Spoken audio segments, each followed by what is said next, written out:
After learning all this body shape and color analysis really have helped me so much in saving my time, and actually in actual fact that save much money, because right now I know I have bought all the right clothing for myself. I learned the 7 styles that most of us have, and we all fall into one or two categories of it.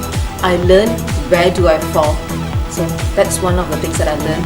The second thing that I learned is about how I want to be projected outside. So once I know how I want to be seen, and I think that is how I want to carry myself. First thing I'll do is to go home and just like take out all my wardrobe and see what can I wear, what cannot wear, and what I need Lee's advice on.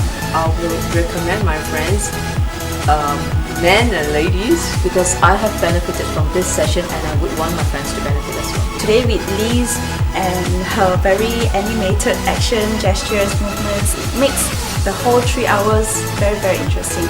And through that, we learn so much. So it's definitely worth it. I'll definitely bring more friends. Be beautiful together.